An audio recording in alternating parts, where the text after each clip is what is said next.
Hello again, this is Mr. Rupp, and today we're going to be talking about section 7-6, the volume of pyramids and cones. Okay, alright, so we talked last week about the volume of prisms and cylinders. Okay, this week we're talking about pyramids and cones. So what exactly is a pyramid, right? Well, pyramid, the technical definition here is a polyhedron with a base that is a polygon and faces that are triangles. Okay, so effectively you can have like a triangular base of a pyramid, like it shows here in the key concept. That's a triangular base on the bottom, and then each of the faces of the pyramid is a triangle. You can also have a rectangular base for a pyramid, and each of the four faces then would be a triangle. And that's the model that the Great Pyramids are built on.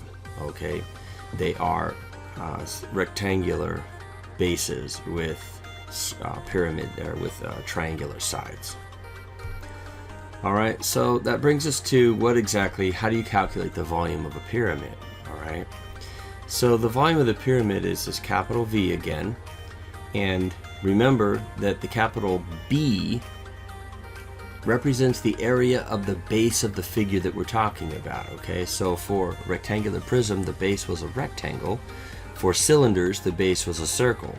For pyramids, it depends on what kind of pyramid it is. All right, if it's a triangular pyramid, then the base is a triangle. If it's a rectangular pyramid, the base is a rectangle. All right, regardless of which it is, the volume is 1/3 times the area of that base times the height of your figure. Okay, notice here that the H in this drawing, it goes from the vertex, the very top of this pyramid, straight down to the base, and it's at a right angle. It's perpendicular to the base. That is the H. That determines the height. Okay. Alright, so let's put some of this then into practice. Let's do example 1 here, and that's going to be on page 381.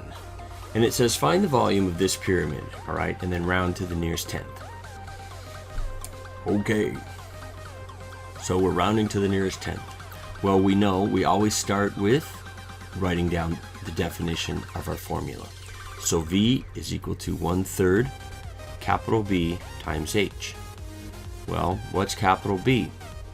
This is a triangular based pyramid. Alright, so that means that the base of this is a triangle, and we're going to write that in parentheses up here. A triangle. So what's the area of a triangle? What's 1/2 little b times h, right? Okay, again, with the b's and the h's, they mean different things depending on which part of this pyramid you're talking about. So for this little triangular base, what is the little b? Well, the little b is the base.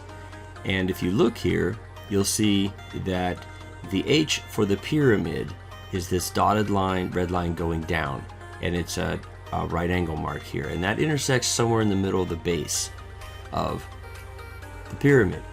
But the base for the triangle is also the vertical height of that little base triangle, and you can see from this little right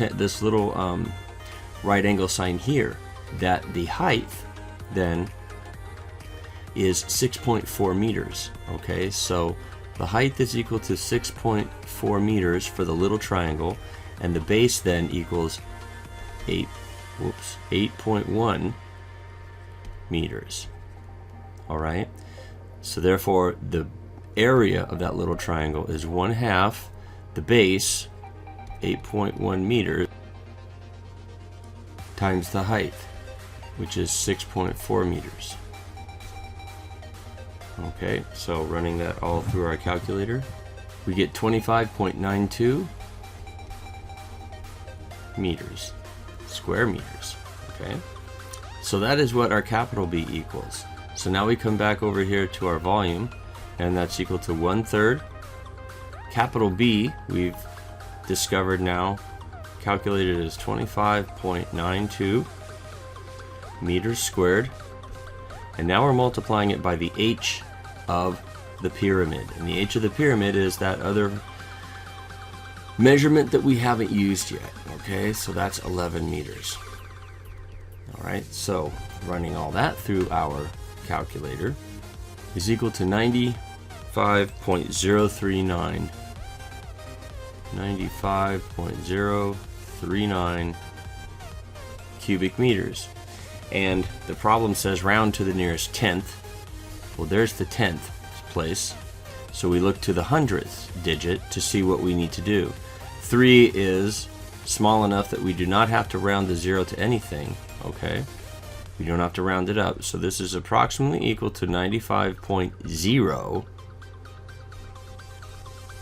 cubic meters. I've mentioned before about when you include the 0.0 and when you do not. This is a time when you would include the 0.0. Alright. Okay, moving on. So, let's do example 2. Alright. And he is on page 381.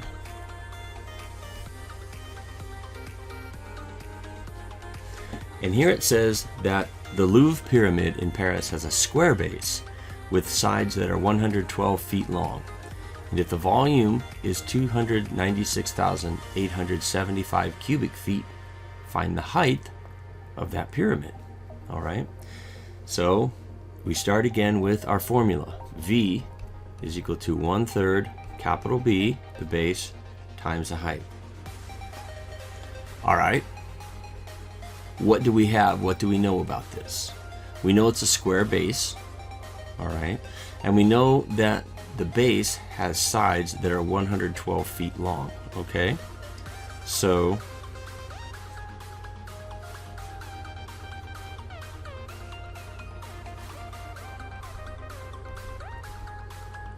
this side here is 112 feet. And this side here is 112 feet. And we know that they're all 112 feet because it says it's a square base. Okay. So, all right. So now we need the capital B. And we already know that the volume is 296,875 cubic feet. Okay. What we need to find is the H of this pyramid. All right. Let's do this. Our volume then is 296,875, and that's going to be equal to 1/3. All right, the base times the height. Now, the area of the base, here's B, and we know that the area of a square is S squared. So if you have 112 is the side length of the side, then that's 112 squared feet.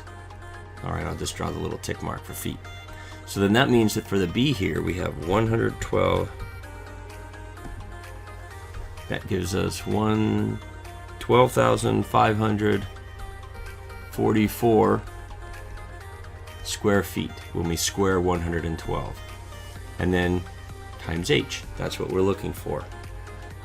Okay. I will do this the way the book does it and explain that, because it is actually a good way to do this. 296,875 is equal to, when you take 1/3 and multiply it by this, without using a calculator, you go 12,544 divided by 3. Basically, you're just taking numerator times this and 3 times the denominator. Well, this is a denominator of 1, so 3 times 1 is 3. All right, and then times H. So how do you solve for H here? Well, you could multiply both sides by 3, and then you could divide both sides by 12,544. And that's definitely an acceptable way to do it.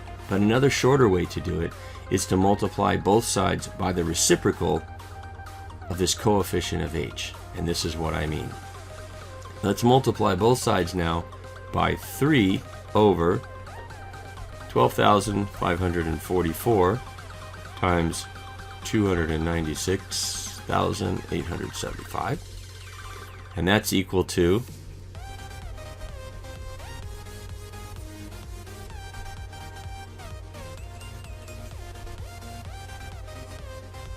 we have to multiply both sides by this reciprocal, okay? So here's what happens. All right, I'm just going to do this with a pen of a different color. The 3's cancel, the 12,544 cancel on this side, and all you're left with is the h, okay? And over here, 3 is multiplied by that, and it's all over 12,544, okay? So let's do that.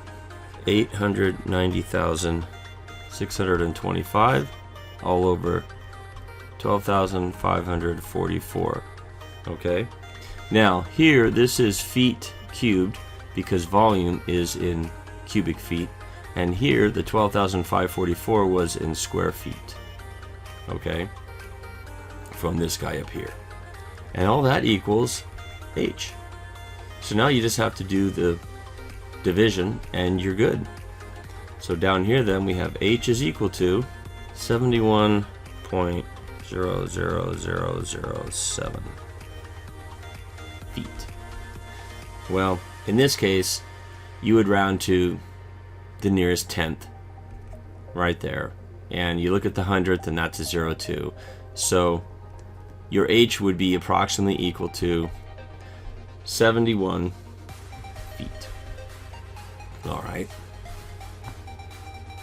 So the height of the Louvre Pyramid in Paris is 71 feet high, and it has sides that are 112 feet long in every direction.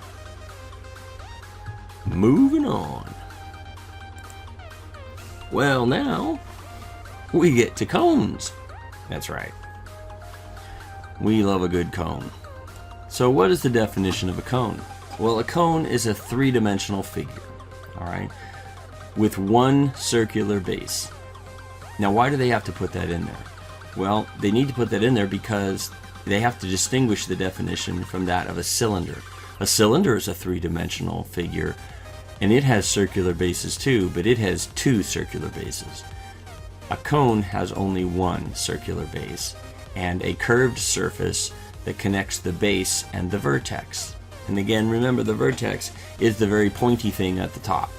Okay, so down at the bottom is the curved circle, and then the circular base, and then connecting the base to this vertex is a curved surface. And we look at this and we say the volume V of a cone that has a radius of r is 1/3 times the area of that base times its height. And again, the height is a vertical line dropped straight down from the vertex, and it is perpendicular to the base. Okay. All right. Well, you know, that's a whole lot of words. Let's get into the math, and it will actually be a little bit easier to understand. So, example 3 on page 382. And again, we start by writing out the formula for our volume. The volume is equal to 1/3 its base times the height. Now, just to point this out, you should have recognized it by now, but I'll point it out anyway. All of the volumes are something base times the height. Okay? And all you need to do to figure out what you have to do to calculate the volume is figure out what that capital B is. Sometimes it's a circle, sometimes it's a square, a rectangle, a triangle, you name it. And all you have to do is remember the area of one of those figures and then multiply it by h. So the volume is actually pretty easy. The hardest thing is to remember how do you figure out the area of that base.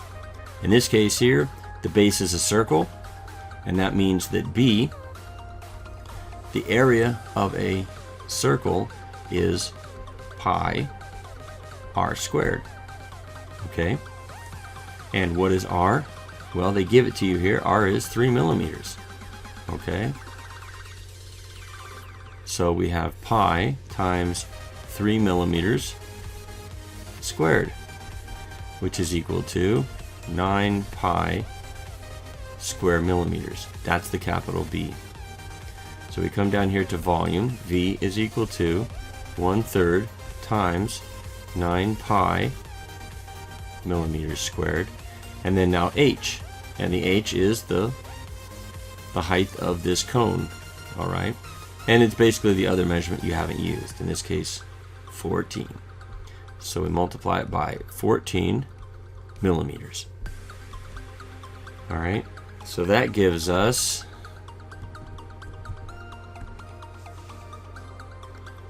42 pi cubic millimeters. Now let's take pi and put it down into decimal land, which means now our volume is going to be an approximation. 42 times 3.14159 millimeters cubed. Alright, and so that is equal to approximately 131.94 cubic millimeters, and you would round to the nearest tenth if you don't have any instructions in the problem. Always just round to the nearest tenth. So we would round to the 9, and we look at the 4. 4 is 4 or less, so therefore the 9 stays the same. So our approximation then is 131.9 cubic millimeters. Okay, not so bad. Okay, so this is Fishhead signing you guys off. Thank you very much for watching this video to the end, and I hopefully will see you guys soon. I miss you all very much. School is ending, so this I think will be the last video of this series. Anyway, God bless, and I love you guys. Bye.